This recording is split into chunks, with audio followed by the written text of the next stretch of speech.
Alors, tous ensemble, reprenons bien fort maintenant.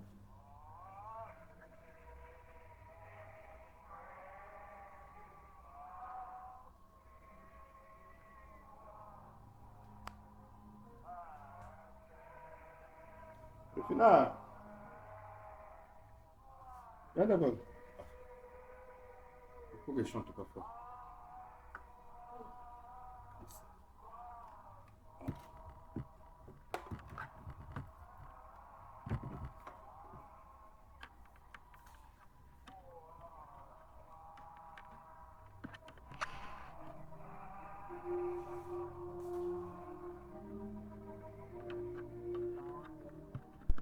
Courbons la tête maintenant. Notre Père céleste, nous te remercions pour le grand privilège que nous avons de venir vers toi. Premièrement, nous ne pouvons venir que par Christ. C'est pourquoi nous faisons précéder notre prière de son nom. Ainsi, nous savons par sa parole que tu nous exauceras, car nous le demandons en son nom. Ce n'est pas par notre propre justice, ni par quoi que ce soit que nous puissions posséder ou faire, mais c'est par la grâce et par elle seule que nous venons et que nous le demandons au nom de C'est Christ. pas pour mon tête. Père, il se peut qu'il y ait beaucoup d'hommes et de femmes Il faut ici, travailler. dans ce bâtiment ce soir, qui sont des pécheurs. C'est pour le pécheur que tu es mort. Puisse ce soir être le soir où Dieu parlera à leur cœur et les appellera par sa grâce à entrer dans le royaume. Accorde-le, Père. Peut-être qu'ils ont perdu bien des années à errer dans le péché, mais que ce soit maintenant l'heure. Seigneur, je te remercie ce soir pour Billy Paul, mon pauvre petit garçon, orphelin de mère, qui est ballotté. Merci Seigneur de lui avoir accordé le Saint-Esprit, ce qui lui donne maintenant cette assurance qu'un jour glorieux, nous reverrons maman. Tout est bien, tout ira bien. Ô Dieu, puissent les anges le faire savoir à maman aujourd'hui. Elle pleurait au moment de sa mort et disait « Sers Dieu, un jour Billy Paul sera un homme et il recevra le Saint-Esprit. » Ses prières ont été exaucées. Ô Dieu, bénis ce garçon maintenant. Puisse-t-il suivre le Maître pas à pas. Oh, comme sa petite voix tremblait quand il me disait « Papa, je viens de recevoir le Saint-Esprit. Je suis tellement heureux. Oh Dieu, que ce soit l'expérience de chaque personne qui n'est pas née de nouveau ici ce soir.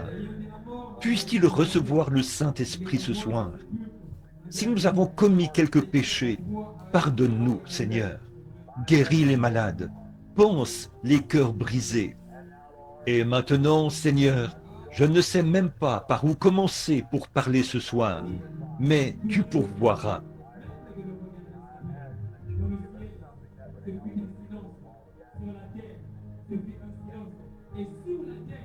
Je crois en toi, et je te prie de nous donner quelque chose qui aidera les gens, car nous le demandons en son nom. Amen. Juste pour lire un peu ici dans l'Écriture, j'aimerais prendre Ésaïe 35, car mes paroles failliront, mais la parole de Dieu ne faillira jamais. Par conséquent, aucun service n'est complet s'il n'est pas précédé de la lecture de l'Écriture. Le désert, les pays arides se réjouiront, la solitude s'égayera et fleurira comme un narcisse. Elle se couvrira de fleurs et tressaillira de joie dans des chants d'allégresse, cris de triomphe, et la gloire viendra au Liban, lui sera donnée la magnificence du Carmel et de Saron.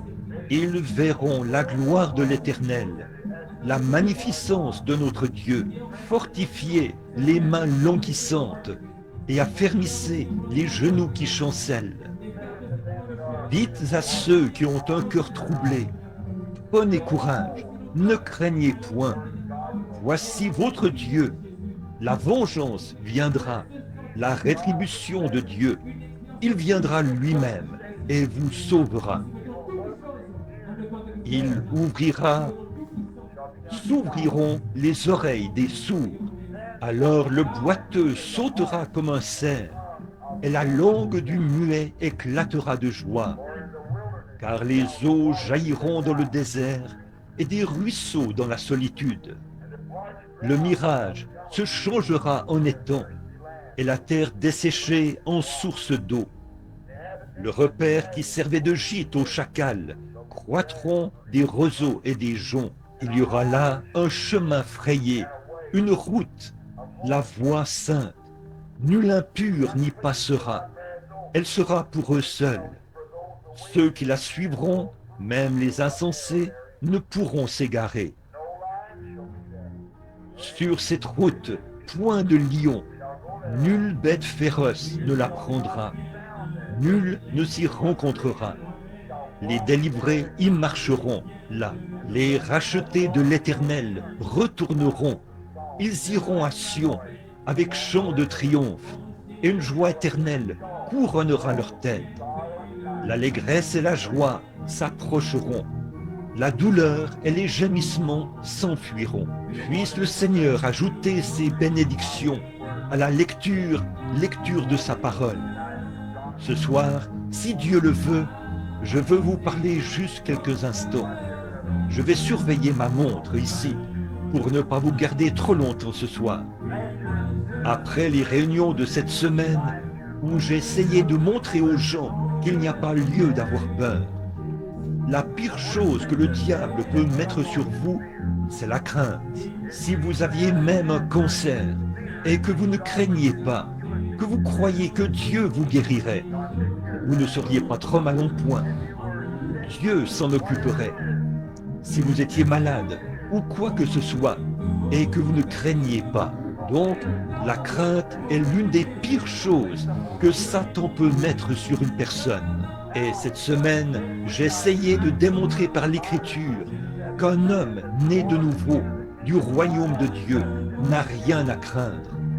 En Jésus-Christ, vous êtes à l'abri, en parfaite sécurité. Tous ceux que le Père m'a donnés, a-t-il dit, viendront à moi. Nul ne peut venir si le Père ne l'a appelé. Le Père doit le conduire jusqu'à moi, et je ne mettrai pas dehors celui qui vient à moi. Et tous ceux, personne ne peut les ravir de la main de mon Père. Personne n'est plus grand que lui. Celui qui écoute mes paroles et qui croit à celui qui m'a envoyé a la vie éternelle. Il ne vient point au jugement, mais il est passé de la vie, de la mort à la vie. Celui qui mange ma chair et qui boit mon sang a, non pas aura, mais a au présent la vie éternelle. Et je le ressusciterai au dernier jour. N'attristez donc pas le Saint-Esprit de Dieu, par lequel vous avez été scellés jusqu'au jour de votre rédemption.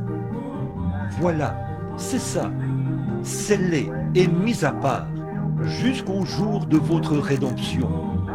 Non pas d'un réveil à l'autre, mais jusqu'au jour de votre rédemption.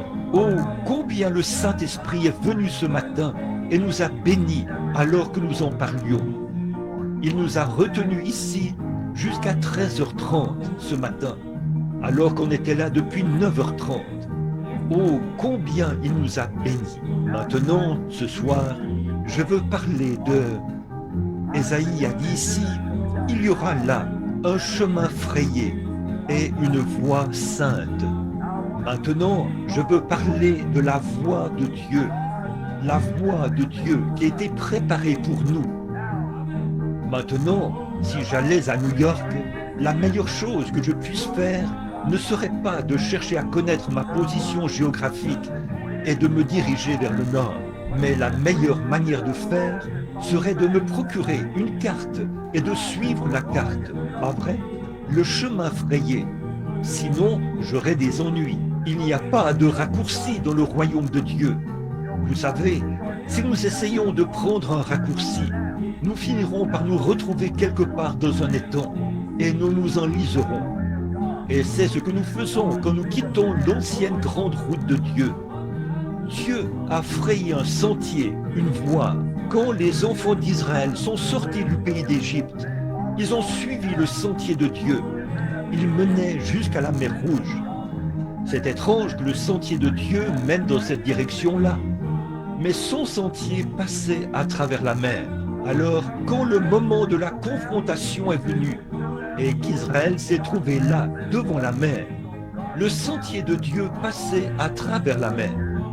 Alors Dieu a baissé les regards à travers la colonne de feu. Et la mer a pris peur. Elle s'est retirée et Israël a traversé à pied sec. Le sentier de Dieu passait à travers cela. Puis Dieu les a conduits directement au désert, à la source de Mara, l'eau amère. N'est-il pas étrange que Dieu mène ses enfants aux eaux amères? Mais ils avançaient tous sur la route. Mais puisqu'il était là, le remède contre les eaux amères se trouvait sur la rive. Moïse a coupé un arbre, l'a jeté dans l'eau et elle est redevenue douce. Certains passent par les eaux, certains passent par les flots, certains passent par de dures épreuves, mais tous passent par le sang. C'est comme ça que Dieu conduit ses enfants. Le sentier de Dieu, la voie pourvue par Dieu. Si les enfants d'Israël avaient un tant soit peu cherché à dévier et à contourner par ce chemin-ci, ils auraient eu des ennuis. Il leur fallait suivre la nuée de feu, la colonne de feu qui les conduisait. C'est cela qu'ils suivaient.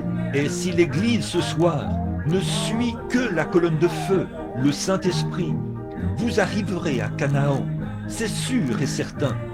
Dieu a une voie. C'est une voie à laquelle il a pourvu. Il y a deux voies qu'un homme peut suivre. Il peut suivre sa propre voie ou suivre la voie de Dieu. C'est soit la bonne voie, soit la mauvaise voie. Et votre voie, c'est toujours la mauvaise voie. La voie de Dieu, c'est la bonne voie. Et vous ne pouvez pas suivre votre propre voie et la voie de Dieu en même temps. Alors, vous devez abandonner votre propre voie pour que Dieu puisse régner sur vous. C'est vrai. Dieu pourvoit d'une voie. L'homme a toujours voulu tracer sa propre voie. Dans le jardin d'Éden, Dieu a conçu l'homme de sorte qu'il n'ait absolument besoin de rien. Dieu a fait de lui un être parfait. Mais l'homme a voulu suivre sa propre voie. Il a voulu y mettre du sien. Il a voulu faire des découvertes. Ainsi donc, aussitôt qu'il est tombé, nous avons vu cela cette semaine, alors que nous étudions les Écritures. Il s'est fabriqué une religion. Il n'a pas attendu que Dieu lui en donne une. Il en a fabriqué une lui-même. Mais il a vu que sa religion, sa couverture, ne faisait pas l'affaire. C'est ainsi qu'a toujours été l'homme. Il veut suivre sa propre voie. Mais Dieu avait un moyen. Alors l'homme a cousu des feuilles de figuier dont il s'est couvert, lui et sa femme. Mais quand il s'est retrouvé devant Dieu, il a vu que ça ne ferait pas l'affaire. Et je vous le dis, mes amis, il y a eu beaucoup d'hommes, et il y en a encore ce soir, qui, une fois au bout du chemin, découvriront que cette petite religion superficielle à laquelle vous vous accrochez ne fera pas l'affaire, à moins d'être né de nouveau. Rien d'autre ne fera l'affaire. Jésus a dit, si un homme ne naît d'eau et d'esprit, il n'entrera point dans le royaume. Aucunement, peu importe s'il est méthodiste, baptiste, presbytérien, peu importe qui il n'y entrera pas, tant qu'il ne sera pas né d'eau et d'esprit. Être né signifie qu'il a été changé. Pour qu'il naisse, il lui faut mourir, premièrement. Donc, vous devez mourir à vous-même et naître de nouveau en Jésus-Christ. C'est vrai. Maintenant, je veux vous faire remarquer qu'il s'est retrouvé en train de chercher à se frayer son propre chemin. Nous avons vu ce matin comment Caïn a essayé de se frayer un chemin. Il a apporté des pommes, des poires, des pêches et des citrouilles, ou peu importe ce que c'était. Il les a déposées sur l'autel et a dit, « Voilà, Seigneur, j'ai bâti un autel, j'ai bâti une église. Je suis un bon membre d'église. » Voyez, je vais à l'église tous les jours. Je suis venu ici et j'ai bâti l'autel. J'y ai déposé le sacrifice. Maintenant, je vais m'agenouiller et prier. Et maintenant, Seigneur, je veux que tu m'acceptes. Mais Dieu l'a rejeté. Et ce même vieil esprit religieux vit dans l'Église aujourd'hui. C'est exactement la même chose. Il est religieux au possible. Et il ne connaît pas plus Dieu qu'un Hottentot ne peut connaître une nuit égyptienne. Vous savez que c'est la vérité. Les esprits religieux. N'allez pas croire que Staline est l'Antichrist.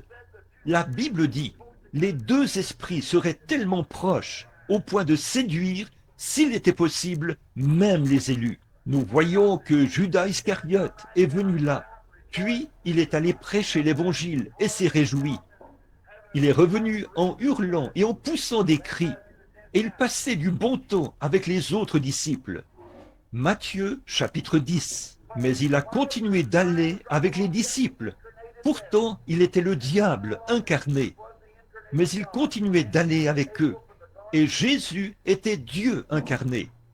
Le Caïn et l'Abel du jardin d'Éden. Mais quand est venu le moment pour lui d'aller à la Pentecôte pour recevoir la bénédiction, il s'est montré sous son vrai jour. Et quand on se met à dire qu'il faut naître de nouveau et recevoir le baptême du Saint-Esprit, 9 fois sur 10, les esprits se montreront sous leur vrai jour. Ils feront voir ce qu'ils sont. Ils diront, ça, c'est du fanatisme.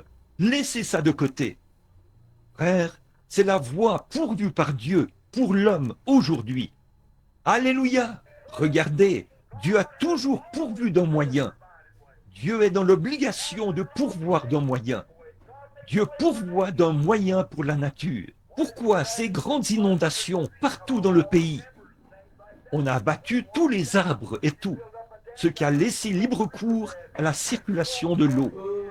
Vous construisez des barrages, là, quelque part, et vous fermez le lit de la rivière. Voilà que l'eau se trouve un autre chemin. Vous interférez avec la nature. Dieu avait pourvu d'une voie. C'est ça la cause des inondations. Tout ce que Dieu a fait est parfait. Et chaque fois que l'homme s'en mêle, il rend ces choses imparfaites.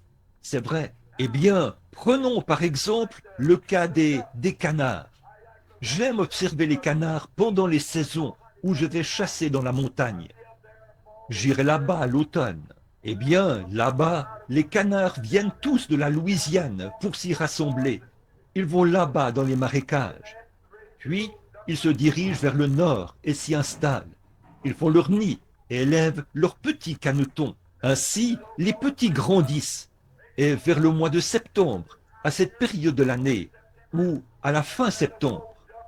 Et puis, le brave petit canard, le petit canard mâle, il n'a jamais quitté cet étang. Il est simplement là, dans l'étang. Au bout d'un moment, le givre se met à gagner le sommet de la montagne. Un peu de neige tombe là-haut, et une brise froide balaye la montagne. Ce petit canard ressent cela. Eh bien, il n'a jamais été ailleurs que sur cet étang. Il n'a pas encore un an. Il lève la tête, pointe son petit bec en l'air, file au milieu de l'étang et se met à faire coin, coin. Tous les canards de l'étang viennent vers lui. Chaque canard de l'étang sait qu'il est né chef. Et sans boussole ni rien, ce petit canard prend son envol, quitte cet étang et se dirige tout droit vers la Louisiane, vers les rizières, directement là-bas. On dirait que les chrétiens devraient avoir un peu de cet instinct de canard, de toute façon, n'est-ce pas? C'est vrai. Très bien. Pourquoi? Vous dites, c'est l'instinct. Non, ils suivent la voie pourvue par Dieu. Dieu leur a donné un moyen, un instinct pour les y conduire. Et ils croient cela. Mais Dieu donne à l'homme le Saint-Esprit et il le rejette. Il a sa propre manière de faire. Mais Dieu a pourvu d'un moyen pour nous. Alléluia! Je me sens un peu religieux ce soir, après ces quelques soirées de réveil. Remarquez, voilà. Oui, monsieur, ce petit canard ira là-bas. Et je vais vous dire autre chose. Vous allez consulter le journal. On vous dit, demain, il fera beau temps. Alors, vous allez à la chasse, et là, vous voyez les lapins s'installer bien bas dans l'herbe. Ne vous fiez pas aux journaux. Observez cette vieille truie prendre du foin du versant nord de la colline pour l'apporter là-bas, sur le versant sud de la colline, et se faire un lit sur le versant sud de la colline. Elle en sait beaucoup plus que tous les commentateurs de journaux du monde. C'est vrai, elle a un instinct. Elle se déplace vers le côté sud pour se mettre à l'abri de ce vent froid du nord qui arrive. Oh là là, si un porc a assez de bon sens pour se protéger de la brise, qu'en est-il de vous qui avez le Saint-Esprit? Alléluia! C'est ça votre instinct.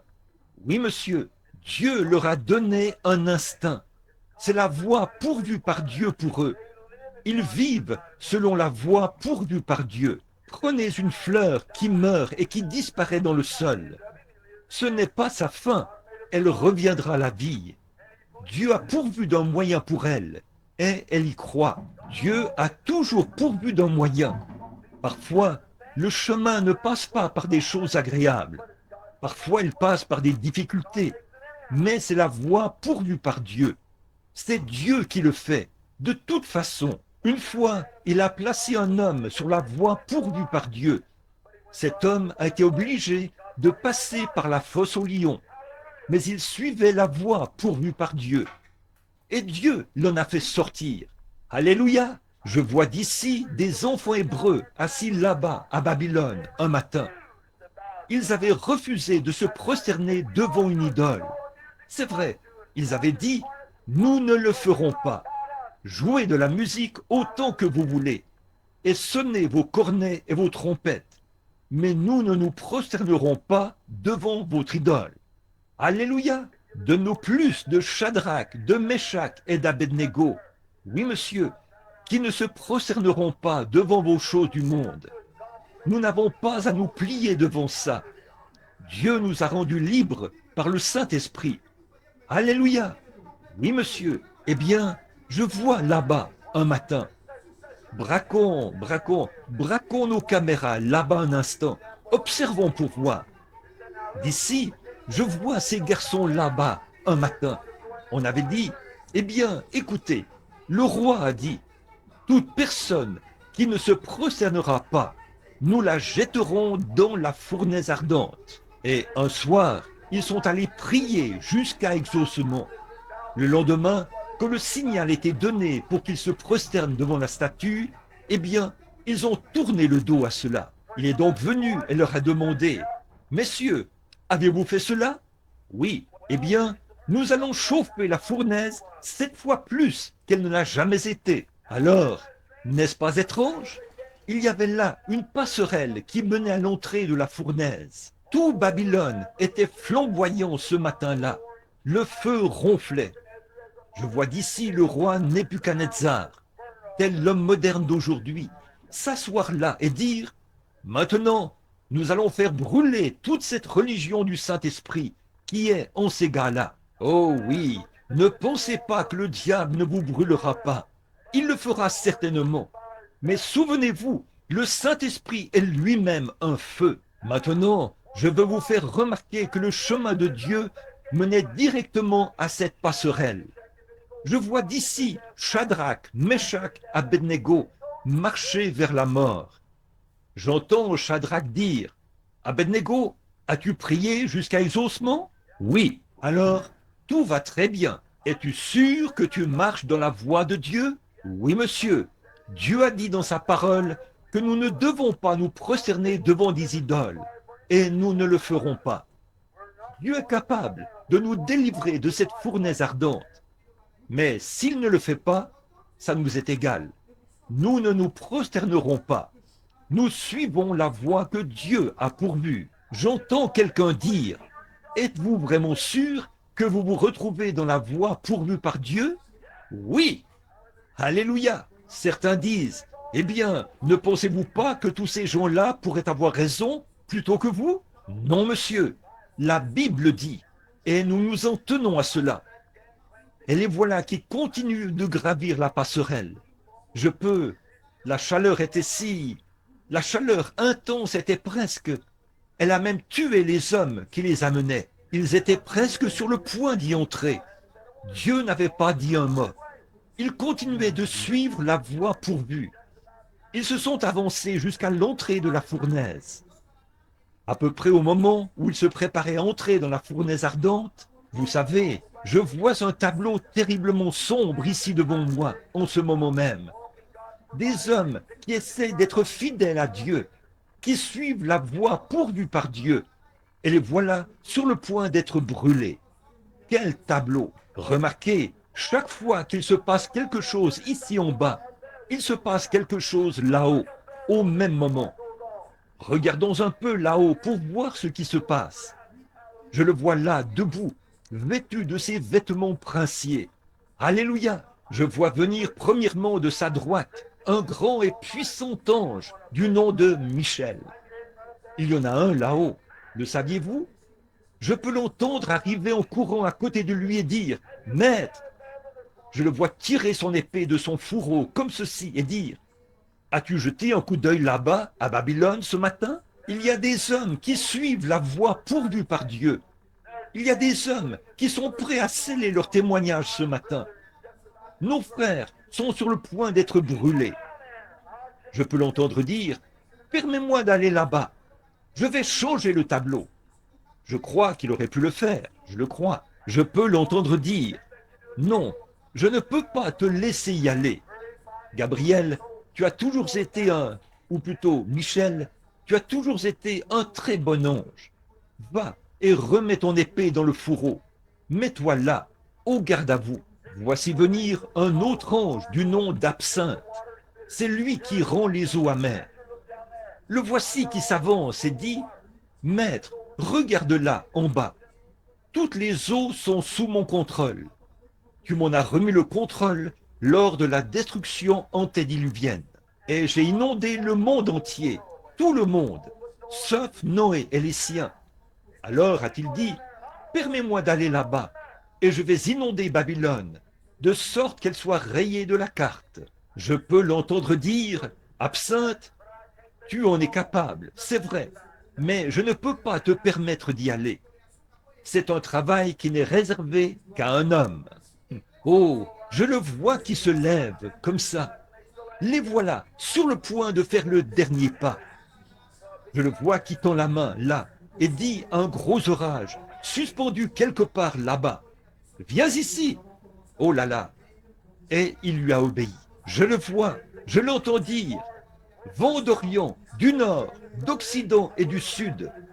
Venez ici transporter cet orage. Je vais vous chevaucher comme des chevaux. Je vais m'asseoir sur cet orage ce matin, comme sur un char. Je descends moi-même à Babylone. Alléluia, je le vois qui tend la main, saisit un éclair en zigzag et le fait zigzaguer d'un bout à l'autre du ciel, comme ça, alors qu'ils font leur dernier pas sur la voie pourvue par Dieu. Et à peu près au moment où ils atterrissent là-dedans, Dieu passe par la mer de la vie, ramasse un rameau, et voilà qu'il se trouve là, à l'intérieur, en train de les éventer. Alléluia! Il est toujours là quand l'homme suit la voie pourvue par Dieu. Oui, monsieur, une fois, il y avait un vieux prédicateur charlatan, un vieux prédicateur de la sainteté là-bas, il y a longtemps, du nom de Noé. Il disait, vous savez, il pleuvra, un orage viendra. J'entends d'ici les gens aller partout et dire, dites donc, avez-vous entendu ce vieil exalté là-haut? Il a dit, il pleuvra. Eh bien, il n'a jamais plu sur la terre. Et il pleuvra? Comment? D'où viendrait cette eau? Eh bien, allons examiner cela par la science pour voir s'il y a de l'eau là-haut. Eh bien, non, il n'y a pas d'eau là-haut. Qu'est-ce qui ne va pas? Ce vieux prédicateur n'a plus toute sa tête. Mais Dieu avait dit que cela arriverait. Dieu avait dit, Noé, prépare une arche pour le salut de ta maisonnée, pour le salut des tiens. Et Noé avait eu assez de bon sens pour le faire, c'est tout. Il était allé préparer l'arche. J'entends d'ici quelques-uns là, à cet endroit, qui parlaient un jour, là-bas dans la zone commerciale. Certains disaient, hé, qu'en est-il de cette histoire de pluie qu'il raconte là-bas? Cette histoire que raconte ce vieux prédicateur charlatan, disant qu'il pleuvra là-haut. Avez-vous déjà entendu pareille chose? Et là, il prétend suivre la voie pourvue par Dieu. Il la suivait. Amen. Tout à coup, le tonnerre s'est mis à gronder et les éclairs à briller. Je vois la vieille grosse maman chameau là-bas qui lève les yeux et dit, « Papa chameau, as-tu entendu cela? C'est le tonnerre. C'est ce que Noé avait dit. Allons dans l'arche. Et les voilà qui descendent la colline. Et voilà papa cheval et maman cheval. Et tous les autres couples qui entrent dans l'arche, les uns à la suite des autres. Dieu a fermé la porte et a envoyé la pluie. Noé suivait la voie pourvue par Dieu. Certains de ces gens ont enfourché des rondins et ont dit « Ceci me maintiendra au-dessus des flots ». Mais laissez-moi vous dire que quand les orages ont commencé à se déchaîner, l'arche a flotté. Alléluia! Pourquoi? Ils suivaient la voie pourvue par Dieu. Dieu bénira toujours les gens qui suivent la voie qu'il pourvoit. Il n'a jamais pourvu d'un rondin. Il n'a jamais pourvu de ceci. Il a pourvu d'une arche. Et aujourd'hui, mon frère et ma sœur, un moyen a été pourvu pour les hommes et les femmes. C'est par Jésus-Christ, le Fils de Dieu, qui est mort là-bas au calvaire. Et par son sang, nous avons le pardon des péchés. Nous pouvons recevoir le baptême du Saint-Esprit en guise d'approbation de Dieu, montrant qu'il nous a acceptés en son Fils Jésus-Christ, en parfaite sécurité. Alléluia! Vous me traiterez d'exalté de toute façon. Alors, autant commencer tout de suite. Très bien. Je me sens vraiment bien. Très bien. Croyez-vous cela? C'est la voix de Dieu et la seule voix. Ce n'est pas la voix méthodiste, ce n'est pas la voix baptiste, ce n'est pas la voix presbytérienne, ce n'est pas la voix pentecôtiste. C'est la voix de Christ. Christ est la voix que Dieu a pourvue. Il est le sacrifice que Dieu a pourvu. Il est Jéhovah Rapha. Il est Jéhovah Jireh. Il est Jéhovah Manassé. Quand Abraham a offert Isaac, il a donné à ce lieu le nom de Jéhovah Jireh. Le Seigneur se pourvoira lui-même d'un sacrifice. Et voilà, c'est le Fils de Dieu. Amen. Dieu pourvoit toujours d'un moyen d'échapper. Oui, monsieur. Une fois, il y avait là-bas un vieux prédicateur du nom d'Élisée qui prêchait. Il était monté là-haut, et après avoir parcouru le pays du regard, il a dit, « Je vous le dis, je n'ai jamais rien vu de si horrible. Le vieux roi du pays était allé épouser une petite Jézabel toute maquillée. Elle avait suffisamment de maquillage sur le visage pour... C'est la seule femme de la Bible qui se soit maquillée. Et vous savez ce que Dieu a fait d'elle? Dieu l'a donnée en pâture aux chiens. C'est la seule que je connaisse. Si vous voyez une femme dont le visage est tout maquillé, savez-vous comment vous pouvez l'appeler?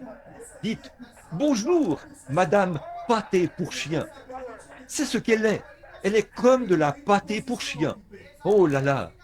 Écoutez, frère, je reviens de l'Afrique. Ce truc-là tire son origine du paganisme. Ce sont les païens qui se maquillent. Oh, frère, quand un homme ou une femme se met en règle avec Dieu, on n'a pas besoin de leur dire ces choses. Ils ont d'eux-mêmes honte. Alléluia! C'est vrai. Mes amis, avant longtemps, elle avait amené toutes les Israélites à faire pareil. Elle y a dit, « Seigneur, ferme les cieux. Fais quelque chose à ce sujet. » Dieu a parlé et a dit, « Eh bien, Élie, je vais te dire quoi faire.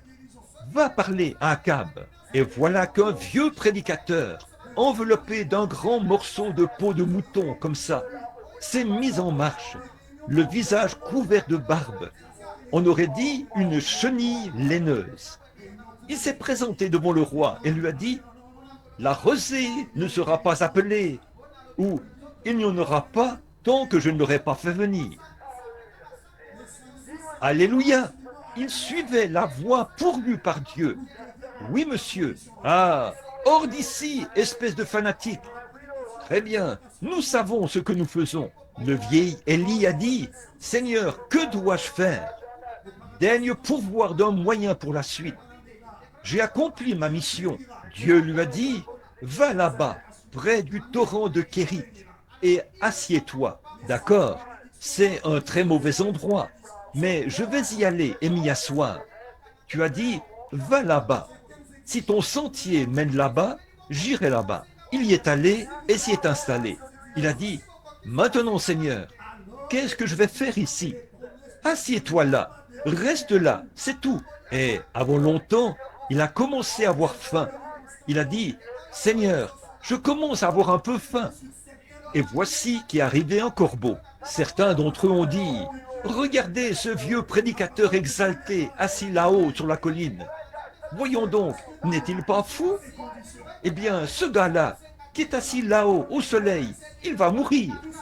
Voyons donc, c'est un fanatique. Et avant longtemps, toutes les eaux ont tari. Il n'y avait plus d'eau à boire dans le pays. Mais chaque fois qu'Élie avait soif, tout ce qu'il avait à faire, c'était de se pencher au-dessus du torrent de Kérit pour boire. Puis, quand il avait faim, un corbeau venait là, portant un sandwich dans son bec et disait « Tiens, Élie, vous dites, où le corbeau trouvait-il? Voulez-vous dire que vous croyez ça, frère Branham? Oui, monsieur. Oui, monsieur. Voulez-vous dire qu'un corbeau a apporté à Élie quelque chose à manger pendant 3 ans et 6 mois? Je le crois. Vous dites, où prenait-il cela? Je ne sais pas. Tout ce que je sais, c'est que le corbeau prenait cela quelque part, l'apportait à Élie, Élie le mangeait, et il est resté en vie pendant 3 ans et 6 mois grâce à cela. C'est vrai, je le crois. C'est la même chose pour... Vous dites, qu'est-ce qui vous rend si heureux? Qu'est-ce qui fait que vous puissiez bouger le bras? Je ne sais pas. Tout ce que je sais, c'est que le calvaire a payé pour cela. C'est la Bible qui l'enseigne. Le Saint-Esprit l'a apporté. Je l'ai reçu. Alléluia! Je ne sais même pas d'où cela vient, mais je l'ai reçu. Alléluia! C'est vrai, je ne peux pas vous dire d'où cela vient, mais c'est arrivé ici. Oh là là! Cela fait qu'on se sent vraiment bien. Certainement. Alléluia! Ne vous énervez pas. Ça veut dire louange à notre Dieu. Amen. Ça veut dire qu'il en soit ainsi. Oh là là! Certainement. Je ne sais pas. Et on disait qu'il était fou d'aller s'installer là-bas. Oh là là!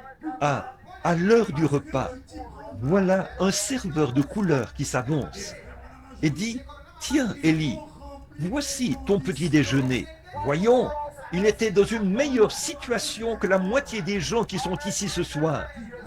J'imagine qu'il n'y a pas beaucoup de gens ici ce soir qui ont des serviteurs de couleur. Mais lui, il avait des serviteurs de couleur, des corbeaux qui lui apportaient à manger à chaque repas. Alléluia! Gloire!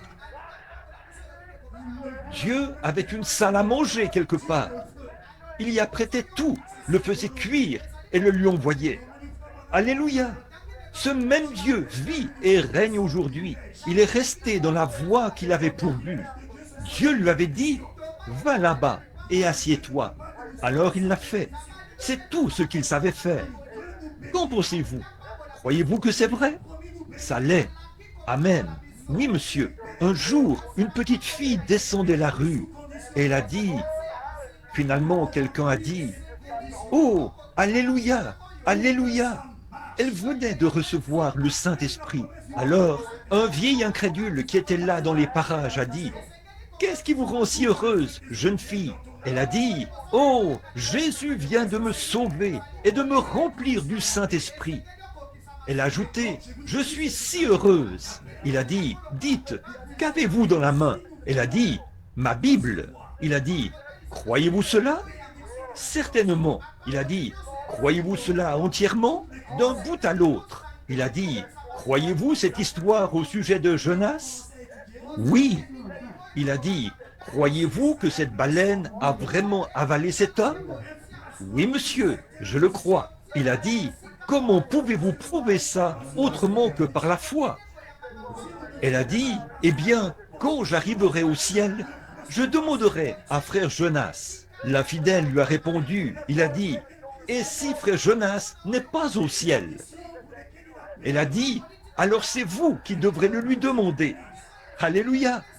Il ne lui restait qu'un seul lieu où aller, en enfer. Si vous rejetez la voie de Dieu, vous serez obligé d'aller en enfer. Absolument. C'est la seule autre voie.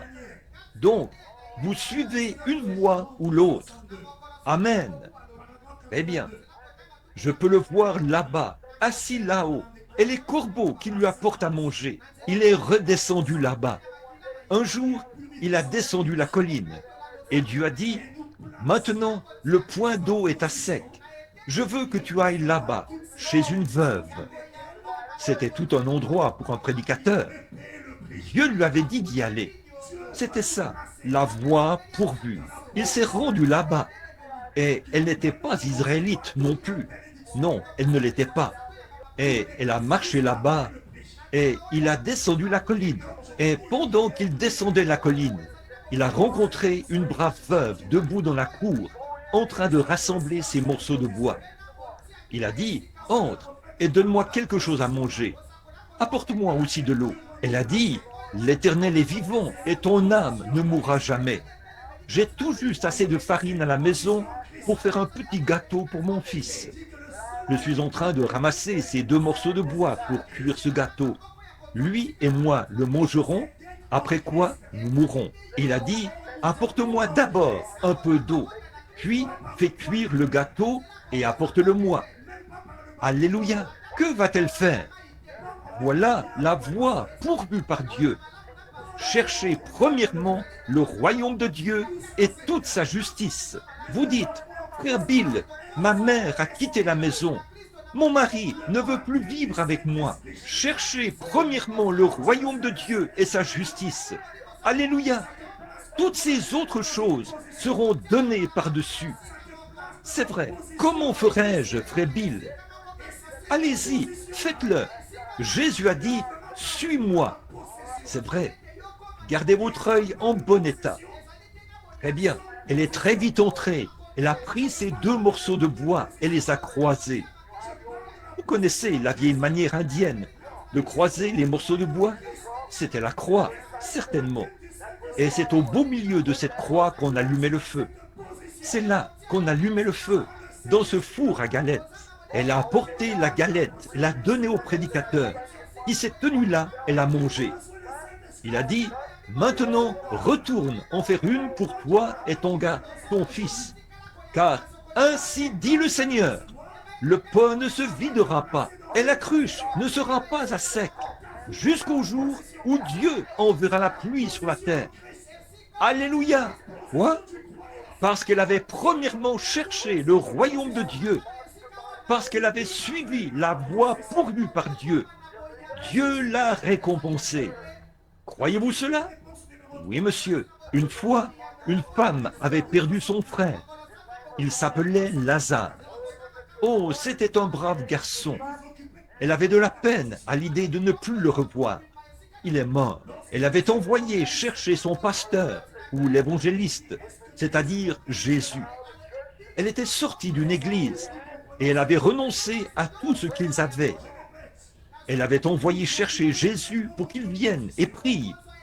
Mais il avait tout bonnement poursuivi son chemin. Elle l'avait de nouveau envoyé chercher. Il avait tout bonnement poursuivi son chemin. Il a dit, je ne fais rien que le Père ne m'ait montré. Le Père lui avait déjà montré que Lazare allait mourir. Il est venu au bout d'un moment, après environ 3 ou 4 jours. Il a dit, Lazare est mort. Et à cause de vous, je me réjouis de ce que je n'étais pas là. Mais je vais le réveiller. Ainsi donc, ayant appris que Jésus venait, elle est allée à sa rencontre. C'était la voie pourvue par Dieu. Aller à la rencontre de Jésus. C'est vrai, ça l'est toujours. Quand vous avez de l'affliction dans votre foyer, allez à la rencontre de Jésus. Quand vous avez la maladie dans votre foyer, allez à la rencontre de Jésus. Vous avez des chagrins dans votre foyer, allez à la rencontre de Jésus. Alléluia! Si vous avez besoin de quoi que ce soit, allez à la rencontre de Jésus. Allez à sa rencontre. Il a tous les remèdes, il a tout. Il n'a pas le remède, il a la solution. Amen. Alors, elle est allée à sa rencontre et elle est tombée à ses pieds. Une fois, elle avait lu une histoire au sujet d'une femme, il y a longtemps dans la Bible. C'était une Sunamite. Elle se souciait beaucoup d'un prédicateur du nom d'Élisée. Alors, elle avait aménagé une petite chambre là, sur le côté de sa maison. Il y avait mis un lit, un chandelier, un siège et tout. Élisée était arrivé là et il avait vu toute cette bonté qu'elle avait eue pour le prédicateur. Elle lui avait payé la dîme et tout, vous savez. Alors, il a dit, va lui demander, va voir ce que nous pouvons faire pour elle. S'il me faut parler au roi ou au chef de l'armée. Elle a dit, j'habite au milieu de mon peuple et tout va bien. Il a dit, très bien, va lui demander ce que je peux faire. Géhazi a dit, elle est stérile, elle n'a pas d'enfant. Il a dit, va lui dire, ainsi dit le Seigneur. Vers cette époque de l'année, à la période de la vie, elle aura un fils. Et elle l'a eu. L'enfant a grandi jusqu'à l'âge de 11 ou 12 ans. Un jour, vers midi, il était dans les champs avec son papa.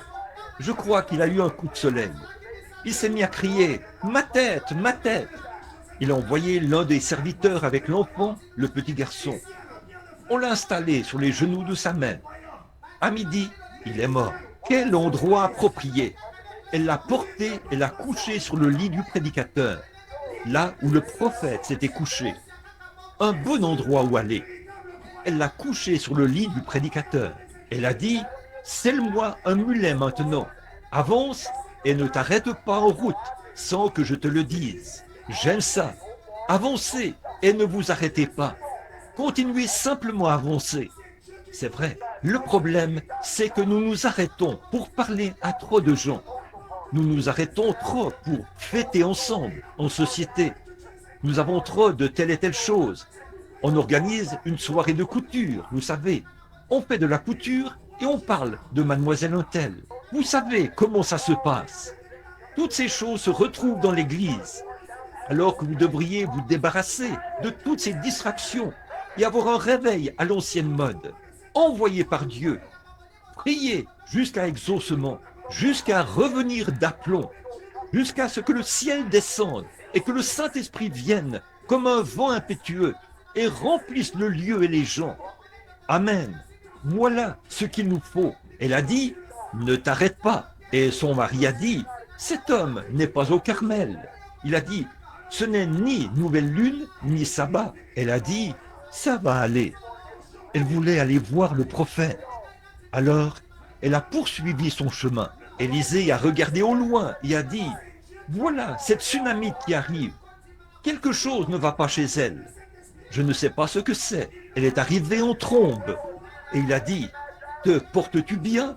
Ton mari et ton enfant se portent-ils bien? Elle a répondu, tout va bien. J'aime ça. Elle avait suivi la voie pourvue par Dieu. Elle a dit, tout va bien maintenant. Et c'est là qu'elle s'est mise à tout dévoiler. Il a dit à Élie, prends mon bâton et va le poser, ou plutôt à Géhazi, prends mon bâton et va le poser sur l'enfant. Mais elle a dit, je ne te quitterai point. Alors le prophète y est allé, a prié, a fait les 100 pas dans la pièce. Il s'est couché sur l'enfant mort et celui-ci est revenu à la vie. Cette femme, Marthe, savait que la Sunamite avait reconnu que Dieu était dans son prophète. Et si Dieu était dans son prophète, Dieu était certainement dans son fils. Donc, s'il pouvait arriver jusqu'à Jésus, elle obtiendrait le remède. Alors, elle a accouru et est tombée à ses pieds. Elle a dit, Seigneur, si c'est ce qu'il était, Seigneur, si tu avais été ici, mon frère ne serait pas mort. Mais maintenant même, tout ce que tu demanderas à Dieu, Dieu le fera. Oh, j'aime ça. Maintenant même, tout ce que tu demanderas à Dieu, Dieu le fera. C'est encore bon ce soir. Vous dites, je suis un pécheur, frère Branham. Maintenant même, tout ce que vous demanderez à Dieu, Dieu le fera. Aie pitié de moi, pauvre pécheur. Il le fera. Si vous êtes malade, aie pitié de moi, Seigneur. Il le fera, maintenant même. Vous dites, le médecin m'a abandonné. Mais maintenant même, Seigneur, je n'ai pas marché depuis 5 ans. Mais maintenant même, Seigneur, je n'entends plus rien depuis je ne sais quand. Maintenant même, Seigneur, j'ai perdu l'usage de la parole depuis je ne sais combien de temps. Mais maintenant même, Seigneur, quoi que vous demandiez à Dieu, et il est assis à la droite du Père, afin d'intercéder sur la base de votre confession. Alléluia. Elle a dit, maintenant même, tout ce que tu demanderas à Dieu, Dieu le fera. Il s'est redressé et a dit, ton frère ressuscitera. Elle a dit, oh oui Seigneur, à la résurrection générale, au dernier jour, il ressuscitera. Il a dit, je suis la résurrection et la vie. Oh là là, la Bible dit, il n'avait rien pour plaire, ce petit homme d'apparence frêle. Mais il a dit, quand il s'est redressé, voilà, c'était Dieu. Il a dit, maintenant ton frère va ressusciter. Il a dit, je suis la résurrection et la vie, a dit Dieu. Celui qui croit en moi vivra, quand même il serait mort. Quiconque vit et croit en moi ne mourra jamais. Crois-tu cela? Elle a dit, oui Seigneur, je crois que tu es le Fils de Dieu, qui devait venir dans le monde. Il a dit, où l'avez-vous mis? Et il s'est mis en marche vers la tombe. Jésus a pleuré. Il n'y a pas longtemps, une femme m'a dit, une très brave femme, une femme de la science chrétienne, qui ne croyait pas que Jésus avait la divinité. Elle croyait qu'il était un prophète. Elle croyait qu'il était un brave homme, mais qu'il n'était pas né d'une vierge. Il nie la naissance virginale. Non seulement cela, mais un sondage a montré que 85% des prédicateurs protestants des États-Unis prétendent que la naissance virginale est une imposture. C'est vrai, la manière dont vous vivez pourrait facilement m'amener à le faire, à le penser. C'est l'exacte vérité. Ils croyaient que c'est une imposture. Et il y avait même un plus grand pourcentage de prédicateurs qui ne croyaient pas que Jésus reviendrait sous une forme visible. Ce n'est pas étonnant que nous ayons besoin d'un réveil. Frères, écoutez bien, on entend tellement parler de réveil aujourd'hui. Nous n'avons jamais eu de réveil. Ici, il n'y a pas longtemps, j'ai suivi la présentation d'un autre homme, où on a beaucoup parlé de ce sujet. Selon ce qu'il disait, il est allé dans une ville, et là, il avait eu 5000 conversions. Nous avons fait un suivi juste après son passage. Pas moi, un groupe de ministres. Ils ont pris leurs coordonnées pour faire le suivi avec ces gens. Et 30 jours après son passage, ils n'ont pas pu en trouver 30 qui prétendaient être sauvés. Vous savez ce que je pense? Je pense qu'il s'agit de la conviction plutôt que de la conversion. C'est-à-dire quand un homme naît de nouveau de l'Esprit de Dieu. Ce qu'il nous faut aujourd'hui, ce n'est pas une réunion de réveil, mais un réveil à l'ancienne mode, un réveil du Saint-Esprit envoyé par Dieu, une religion à l'ancienne mode, de ciel bleu qui tue le péché, lavé par le sang. Amen. Une religion qui fera en sorte que vous rendrez ces outils pour pneus et que vous vous repentirez. C'est vrai, elle a dit, puis elle a dit, eh bien, écoutez, frère Branham, je peux vous prouver qu'il n'était rien d'autre qu'un homme. J'ai dit, allez-y, si vous pouvez me prouver qu'il n'était pas Dieu, alors je l'accepterai. Elle a dit, non, il n'était pas divin, il n'était qu'un homme. Et je peux prouver par la Bible qu'il n'était qu'un homme. J'ai dit, si vous pouvez le prouver par la Bible, alors je l'accepterai. Elle a dit, êtes-vous prêt? J'ai dit, je le suis. Elle a dit, Quand il est allé là-bas, dans Jean 11, quand il est allé au tombeau de Lazare, il a pleuré. J'ai dit, qu'est-ce que cela a à voir avec ça? Elle a dit, eh bien, voilà la preuve qu'il n'était rien d'autre qu'un homme. Il pleurait. J'ai dit, écoutez, madame, il était un homme, c'est vrai, mais il était plus qu'un homme. Il était un homme Dieu. Dieu était en Christ, réconciliant le monde avec lui-même. Oui, monsieur, il est venu pour faire la volonté du Père. Il a suivi la voie pourvue par Dieu. Il n'a jamais regardé à droite ni à gauche. Il a fait ce que Dieu lui disait de faire. Il était la voie pourvue par Dieu. Et sur le chemin, il menait vers Lazare. Il a pleuré. Il était un homme quand il pleurait. Mais quand il s'est tenu là, près du tombeau, où se trouvait un homme mort depuis 4 jours, rongé par les vers de sa peau, qui entraient et sortaient de son corps, et dont la puanteur se répandait, quand il a dit « Lazare, sors !» un homme qui était mort depuis 4 jours s'est levé sur ses pieds et a repris vie. Là, c'était plus qu'un homme. Alléluia! Oui, monsieur, il était un homme quand il pleurait. Mais quant à la résurrection, il était Dieu. Il était un homme quand il est descendu de la montagne, affamé ce soir-là, et le regardait autour dans les arbres, cherchant quelque chose à manger. Il était un homme quand il avait faim, mais quand il a nourri 5000 personnes, avec 5 petits pains et 2 petits morceaux de poisson, il était plus qu'un homme. C'était Dieu dans la chair. Alléluia! Il était un homme quand il était allongé dans la barque ce soir-là, après qu'une force était sortie à travers son vêtement, ce qui l'avait rendu vraiment faible, au point qu'une mer déchaînée qui rugissait, 10 000 démons de la mer, avaient juré qu'il le noierait cette nuit-là, alors que cette petite barque était là, ballottée comme un bouchon de bouteille sur une mer déchaînée. Je sais qu'il était un homme quand il était allongé là, endormi.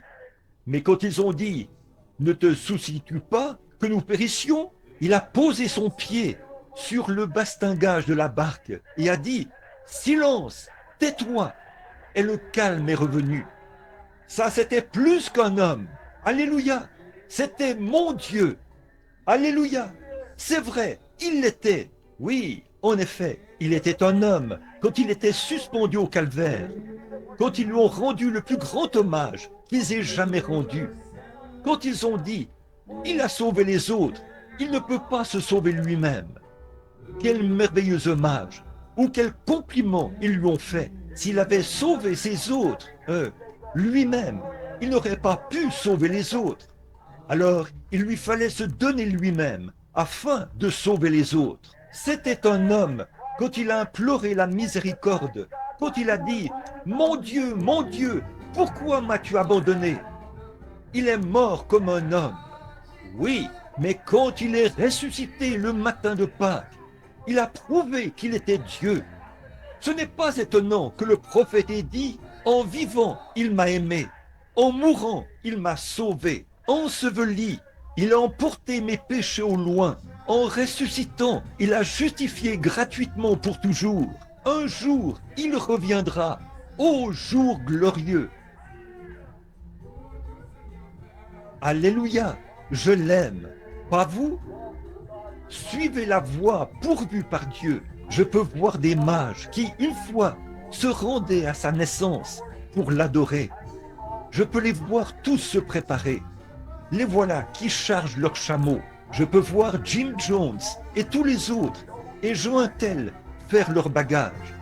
Je peux les voir qui placent leur table à cartes et les rangent là, sur le côté, comme ceci.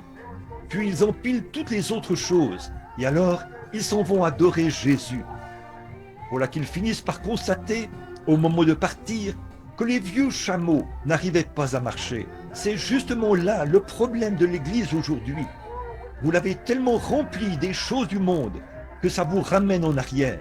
C'est vrai, je le vois qui prend le départ comme ça, et tous les autres aussi. Ils arrivent là-bas, sur le flanc de la montagne, et voilà qu'ils ne peuvent même pas passer, puisque étroite est la porte, resserrez le chemin.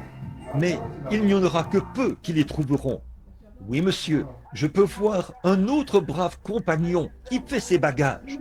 Il veut voyager léger, parce que, dit-il, je fais mes bagages pour aller au ciel. Frère, je ne fais pas mes bagages pour aller au ciel. Je les défais pour pouvoir aller au ciel. Alléluia. Donc, pour l'enlèvement, il faut se débarrasser de tout. La Bible dit, rejetons tout fardeau et le péché qui nous enveloppe si facilement, afin de courir avec persévérance dans cette carrière. Je peux voir un brave homme s'avancer, vous voyez. Je peux voir sa femme qui est là. Elle dit, Jean, qu'y a-t-il mon chéri? Où vas-tu? Il répond, je vais adorer le Seigneur. Comment sauras-tu trouver ton chemin?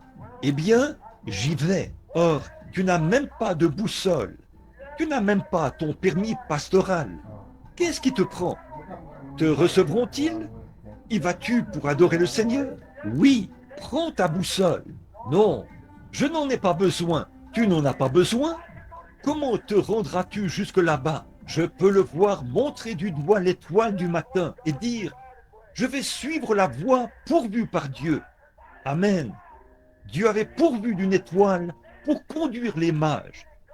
Ils n'avaient pas besoin de boussole. Ils avaient besoin de la voie pourvue par Dieu, l'étoile. Loi est le même Dieu qui a conduit les mages à Christ par l'étoile, est ici ce soir, sous la forme du Saint-Esprit, pour vous conduire à Christ, à la nouvelle naissance, au baptême du Saint-Esprit. C'est ça, la voie pourvue par Dieu. Si un homme ne naît d'eau et d'esprit, il ne verra même pas le royaume de Dieu. Hommes et femmes, l'avez-vous reçu? Mon temps est écoulé.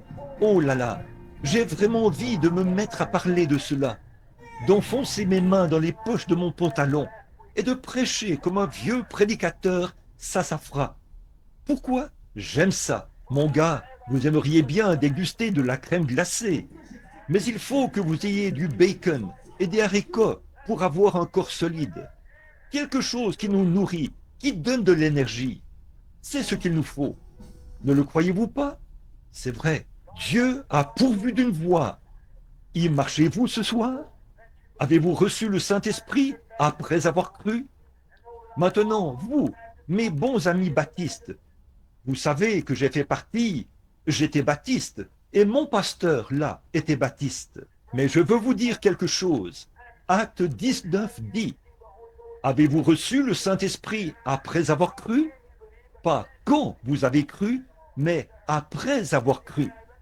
Oui, monsieur, si ce n'est pas le cas, il est pour vous ce soir. Dieu a pourvu d'une voie. Frères, sœurs, n'essayez pas d'utiliser votre propre voie. N'utilisez pas la voie des feuilles de figuier. N'enfourchez pas un rondin, comme ils ont essayé de le faire lors de la destruction antédiluvienne. Ne vous revêtez pas de feuilles de figuier, comme l'avait fait Adam. N'essayez pas de suivre la voie du roi Nebuchadnezzar pour persécuter l'Église de Dieu. N'empruntez pas toutes ces autres voies, ces formes et ces voies, et bien d'autres choses que nous pourrions citer. N'y allez pas comme les pharisiens, qui étaient des gens très religieux, et qui disaient, maintenant, écoutez, nous sommes haut placés. S'il se passe quoi que ce soit, nous le saurons. Et Dieu s'est glissé là-bas, a fait naître un enfant dans une crèche à Bethléem, l'a fait venir dans le monde, puis l'a fait quitter le monde par la peine capitale, et ils n'en ont rien su. C'est vrai, la voie pourvue par Dieu. Oh, une fois, il y avait une femme, elle avait dépensé tout son argent. Alléluia!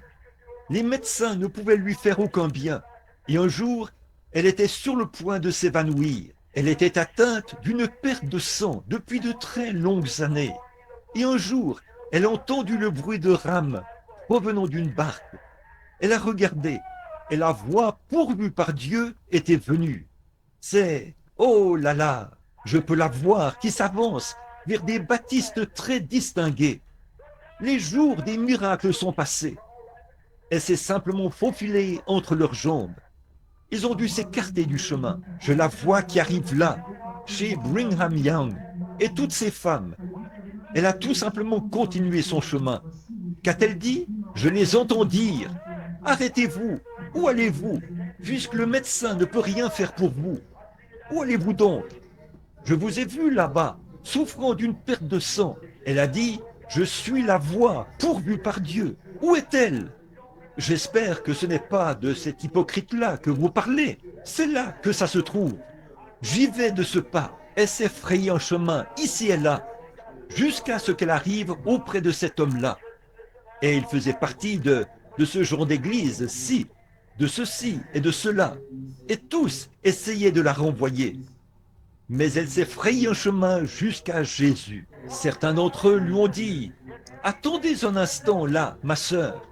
Si vous mangez de la viande, vous n'y parviendrez pas. » Elle suivait la voie pourvue par Dieu. Si vous n'avez pas saisi de serpent, vous n'y parviendrez pas. Elle suivait la voie pourvue par Dieu. Elle voulait arriver jusqu'à Jésus. C'est vrai, je pense à David autrefois. Alléluia. Oui, monsieur. Quand il a dit qu'il y a, là où il a parlé de, il a dit, goûtez et voyez comme le Seigneur est bon. Son goût est semblable au miel du rocher. Voici une petite description que j'avais l'habitude d'en faire. Quand je pensais au vieux sac qu'il portait ici, sur le côté, un petit sac dans lequel il mettait du miel. C'est ce que faisaient les vieux bergers. Et quand les malades donnaient, les brebis tombaient toutes malades, ils prenaient un peu de miel de leur sac et le mettaient sur un rocher de calcaire. Puis ils appelaient la brebis malade et faisaient en sorte que cette brebis malade se mette à lécher ce rocher. Et quand elle se mettait à lécher le miel du rocher, elle léchait un peu de ce calcaire alors qu'elle léchait le miel. Et vous savez ce qui arrivait? La brebis malade se rétablissait. Maintenant, frère, regardez, j'ai un sac entièrement rempli de cela ce soir. Je ne vais pas le mettre sur l'église baptiste, l'église méthodiste, l'église presbytérienne ou l'église pentecôtiste. Je vais le mettre sur Jésus-Christ, là où cela doit être. Et vous, les brebis malades, allez-y, léchez, et vous serez certain d'en retirer quelque chose. Oui, monsieur, léchez-le. Comme ce vieil homme, soyez ensevelis et léchez-le. Vous retirerez quelque chose. Ne prêtez aucune attention à ce que dit votre Église. Prêtez attention à Christ. Suivez-le, car c'est en lui, il est l'Église. Je vois, suivez la voie pourvue par Dieu. Il n'a jamais dit que les méthodistes étaient la voie pourvue par Dieu. Et il n'a pas dit non plus que les baptistes l'étaient, ni aucune autre Église. Il a dit, je suis le chemin, la vérité et la vie. Vous dites, eh bien, comment puis-je savoir que je suis en lui? Nous avons tous été baptisés dans un seul esprit pour former un seul corps, pour devenir les membres de ce corps. 1 Corinthiens 12, c'est vrai, soumis à Dieu, tout ce qu'il a dans son royaume nous appartient. Il prend son gros carnet rempli de chèques, au bas desquels il signe son nom, et il dit, tiens mon fils, tout ce dont tu as besoin va te le procurer. Amen. N'ayez pas peur de les remplir. Remplissez-les et encaissez-les. Dites, merci Seigneur. Alléluia. La chose s'accomplira. Tout ce que vous demanderez. Marc 11, 24. En priant, croyez que vous le recevez et cela vous sera accordé. Signez le chèque. Dites, Seigneur, j'ai besoin de guérison. Détachez-le. Dites, voilà Seigneur, au nom de Jésus, je demande ma guérison. Dites, merci Seigneur, et continuez votre chemin. Croyez à cette guérison. Elle vient directement à vous, comme les corbeaux qui ont apporté cette nourriture à Élie. C'est ça, vous dites, j'ai besoin du salut pour mon âme. Qu'allez-vous faire? Écrivez simplement et dites, tu as dit, venez à moi, vous tous qui êtes fatigués et chargés, je vous donnerai du repos. Ça, c'est à moi, Seigneur. Remplissez le chèque. J'ai besoin du salut. Accorde-le-moi, Seigneur. Le voilà. Merci, Seigneur. Et vous repartez avec cela. Avez-vous besoin du Saint-Esprit? Oui, monsieur. Restez dans la ville de Jérusalem jusqu'à ce que vous soyez revêtus de la puissance d'en haut. Après que le Saint-Esprit sera survenu sur vous, vous serez mes témoins à Jérusalem, dans la Judée, dans la Samarie et jusqu'aux extrémités de la terre. Croyez-vous cela? Remplissez le chèque, signez-le, envoyez-le et voyez ce qui arrivera. Dieu l'accordera. La voie pourvue par Dieu. Il vous a remis un carnet de chèques. Alors remplissez-les. Dieu l'a promis. Croyez-vous cela? Certainement. Dieu pourvoit toujours d'une voie. Un jour, il y a eu un jeune homme du nom de Jairus. Oh, il s'était en quelque sorte rattaché à une bande d'incroyants. Comme beaucoup de prédicateurs aujourd'hui, ils se rattachent de la même manière. La Bible dit, ne vous mettez pas sous un joug avec les infidèles. Très bien. Avant longtemps, eh bien, qui a dit ça? C'est vous? Or, la Bible dit, voici les signes qui accompagneront ceux qui auront cru. En mon nom, ils chasseront les démons, ils parleront de nouvelles langues, ils saisiront des serpents, ils boiront des breuvages mortels, ils imposeront les mains aux malades, et les malades seront guéris. Si vous prêchiez cela dans la moitié des églises aujourd'hui, on vous mettrait à la porte. C'est vrai, c'est vrai. Ils ne connaissent pas la voie pourvue par Dieu. Mais c'est ce qu'il a dit. C'est ce que Jésus a dit. Croyez-vous cela? Oui, monsieur. Ainsi donc, s'il l'a dit, amen. Je crois cela. Je pense que c'est la vérité. Et je suis sa voie, ce qu'il a dit de faire. Elle confirme cela par des miracles et des prodiges qui m'accompagnent. C'est vrai. Alors, faites la même chose. Suivez la voie. C'est pour celui qui veut qu'il vienne. Venez. Dieu vous a appelé. Il faut que vous veniez. Alors venez sans tarder. N'attendez plus. Acceptez cela ce soir. Je vois là ce brave homme. Il s'est joint à eux. Il aimait Jésus, mais il était un peu comme... Il ne voulait pas perdre son prestige, vous savez, les bénédictions. Alors ils sont sortis. C'est ce qu'ils ont fait. Alors le Seigneur a dit, maintenant regardez ce brave homme là-bas. Je l'ai prédestiné à la vie éternelle. Et le voilà qui fréquente cette bande d'incroyants.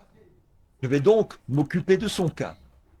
Il a simplement laissé sa fille tomber malade. Cet homme a dit, eh bien, je vais faire venir le docteur Untel. Le docteur Untel l'a examiné. Il a dit, Jairus, son pouls devient de plus en plus faible. Je vais te dire ce qu'il y a lieu de faire. Ce serait mieux qu'on fasse ceci ou cela. Et il lui a administré tous les médicaments et tout. La mort a continué à avoir son emprise sur elle. Alors il s'est dit, je me demande si Dieu n'a pas pourvu d'une voie.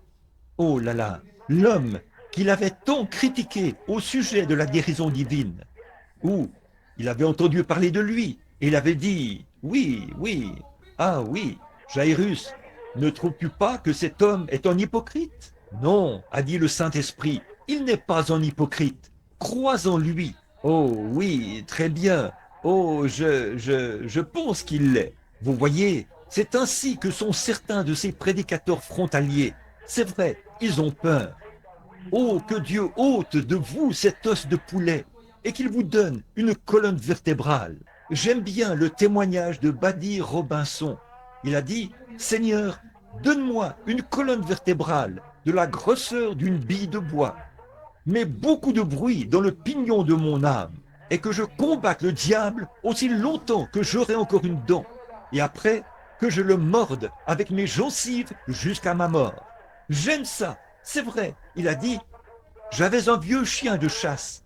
Elle est morte, âgée. Elle a attrapé les ratons laveurs jusqu'à ce qu'il ne lui reste plus une seule dent. Puis, elle attrapait ces ratons laveurs avec ses gencives et hurlait. J'aime ça, c'est vrai. Alléluia. Vous dites, frère Branham, je n'ai pratiquement pas d'instruction. Je ne suis pas important. Les prédicateurs me rejetteront. Revenons donc à notre histoire. Ce qui compte, ce n'est pas la taille du chien dans le combat, c'est la taille du combat dans le chien. C'est ce qu'il en est aujourd'hui. Prenez une position ferme. Je ne vous compare pas à un chien, mais prenez une position ferme. C'est comme ce qu'a dit un vieux chef un jour, alors qu'il se préparait à partir. On a dit, « Comment ça va, chef ?» Il a dit, « Je vais vous dire, mon frère. » Il a dit, « Il y a deux chiens en moi. L'un est noir et l'autre est blanc. Le chien noir veut que je fasse le mal, et le chien blond veut que je fasse ce qui est bien. Il a dit, ils se battent et se querellent continuellement. J'ai dit, chef, lequel des deux gagne? Il a dit, ça dépend de celui que chef nourrit le plus. Ça aussi, c'est tout à fait juste. Oui, monsieur. Très bien, frère. Je vous le dis, ce dont le monde a besoin ce soir, c'est d'une bonne vieille secousse. Jairus a dit, attendez un instant, là. L'état de sa fille s'est aggravé. Le seul espoir qu'il leur restait pour qu'elle reste en vie, c'était d'aller voir Jésus. Ils sont allés à la recherche de Jésus. Pendant qu'il était en route, je le vois qui s'avance là-bas. Et la femme venait d'être guérie de sa perte de sang. Le voilà qui s'avance et dit, ma fille est alitée en ce moment. Peu m'importe ce que dit le sacrificateur, ce que qui que ce soit dit. Veux-tu venir lui imposer les mains? Je crois que tu es la voie pourvue par Dieu pour sa guérison. Veux-tu venir lui imposer les mains afin qu'elle se rétablisse? Il a dit, j'irai. Le voilà qui se met en route pour y aller. Tout à coup, voici qu'un homme arrive de sa maison au pas de course et dit, Jairus, ne fatigue pas le maître, parce qu'elle est déjà morte. Oh, oh là là, je peux voir son petit cœur bondir en lui, comme ça. Je peux voir le beau regard tendre de Jésus se diriger vers lui et dire, ne t'ai-je pas dit, ne crains point, et tu verras la gloire de Dieu? Il est la voie pourvue par Dieu. Il y avait un vieil homme qu'on appelait l'aveugle Bartimée. Et un jour, il était assis à la porte à demander l'aumône. Il commençait à faire froid. C'était vers octobre. Il a entendu du bruit dans la rue. Qu'est-ce que c'est? Eh bien, a-t-il dit, ça, c'est ce Jésus de Nazareth. Il n'a jamais fait attention. Il a ôté sa robe. Il ne l'a pas déposée par terre et repliée, vous savez, afin de pouvoir facilement la retrouver dans son état aveugle. Il a jeté sa robe par terre. Dieu avait pourvu d'une voie, et c'est ce qu'il suivait. Il y est allé en courant. Certains disaient, reste assis, il n'a pas de temps à perdre avec toi. Il a crié encore plus fort, Jésus, fils de David, aie pitié de moi, aie pitié de moi. Il se frayait un chemin, aie pitié de moi. Je sais que tu es la voie pourvue par Dieu pour mes yeux. Ô Seigneur, aie pitié de moi. C'est vrai, un jour, j'ai lu une histoire au sujet de l'aveugle Bartimée. C'était une brève histoire. Ça disait qu'il était aveugle depuis des années. Il avait une petite fille qu'il n'avait jamais vue. Un soir, et il avait l'habitude d'aller s'asseoir là, dans la rue. Il avait un petit agneau. Autrefois, les agneaux conduisaient les aveugles, comme les chiens le font aujourd'hui. Les chiens conduisent les aveugles. On dressait des agneaux pour qu'ils conduisent les aveugles. Et là, quelqu'un a dit un jour qu'il avait deux petites tourterelles. Elles faisaient des petites culbutes, comme ça, pour attirer l'attention des touristes qui allaient à Jérusalem ou dans la ville. Et il mettait des pièces de monnaie dans sa coupe. Il était aveugle. Alors un soir, sa femme est tombée très malade. Et il s'est adressé au Seigneur. Il a dit, « Seigneur, je n'ai rien. Je suis un homme pauvre. Je suis un aveugle. Je n'ai rien à te donner. Mais je te crois, Seigneur. Si seulement tu uses de miséricorde envers moi et que tu permets que ma pauvre femme reste en vie, demain, je t'offrirai ma tourterelle en sacrifice. » Cette nuit-là, le Seigneur a guéri sa femme. Le lendemain, par l'entremise d'un sacrificateur, il a offert les deux tourterelles en sacrifice. Alors, il ne lui restait plus que l'agneau. Peu de temps après, sa petite fille est tombée malade. Les médecins ne pouvaient rien pour elle. Il a dit, « Seigneur, il ne me reste plus qu'une chose, a-t-il dit, c'est l'agneau. Mais si tu permets que ma petite fille, que je n'ai jamais vue, si seulement tu permets qu'elle se rétablisse, alors je t'offrirai mon agneau en sacrifice. » Et le Seigneur a guéri sa petite fille. Quelques jours plus tard, il a commencé à marcher dans la rue, et cet agneau le conduisait. Et Caïphe, le souverain sacrificateur, l'a abordé et a dit, « Aveugle Bartimée, où vas-tu » Il a dit, « Ô souverain sacrificateur, Je vais au temple. Cet agneau qui me conduit au temple, j'y vais pour l'offrir en sacrifice. Oh, a-t-il dit, tu ne peux pas faire ça. Bartimée lui a dit, oui. Il a dit, tiens, voici de quoi payer le prix d'un agneau. Va en acheter un. Il a dit, je n'ai jamais promis un agneau à Dieu, je lui ai promis cet agneau-ci. Cet agneau-ci. Il a dit, aveugle Bartimée, tu ne peux pas offrir cet agneau. Cet agneau-là, c'est tes yeux. Sans cet agneau, tu ne peux pas voir. C'est cet agneau-là qui te conduit. C'est tes yeux, aveugle Bartimée. Tu ne peux pas offrir cet agneau. Il y est dit que le vieil homme a tremblé un peu. Il a dit, ô souverain sacrificateur, Dieu pourvoira d'un agneau pour les yeux de l'aveugle Bartimée. Que Dieu le bénisse. Quand il les a entendus se rapprocher, alors Dieu avait pourvu d'un agneau. Le voilà qui arrive. Il est l'agneau pourvu par Dieu ce soir. Il est l'agneau qui a été pourvu pour nos yeux, vos yeux spirituels. Il est l'agneau qui était pourvu pour votre âme. Il est l'agneau qui était pourvu pour vous permettre d'échapper à l'enfer. Il est l'agneau qui était pourvu pour votre gloire au ciel. Ne voulez-vous pas l'accepter pendant que nous prions, alors que nous courbons la tête? Ô Seigneur Dieu, Créateur des cieux et de la terre, auteur de la vie éternelle, donateur de tout bon don, envoie tes bénédictions sur ces gens. Ces pauvres petits commentaires improvisés, Seigneur. Mais je sais que tu as pourvu d'une voie. Tu as dit, ce qui arriva du temps de Noé arrivera de même à la venue du Fils de l'homme. Un temps de préparation, un temps où un lieu qui devait être préparé pour ceux qui voulaient échapper à la colère. Je prie, ô Dieu, que maintenant même, que cet agneau de Dieu qui avait été pourvu pour les yeux de l'aveugle ou pour la femme atteinte de la perte de sang et qui avait arrêté sa perte de sang, l'agneau qui avait été pourvu pour Lazare qui était mort. Ô Dieu, sois miséricordieux. Quand j'y pense, c'est ce même agneau qui a été pourvu pour mes yeux aveugles un jour.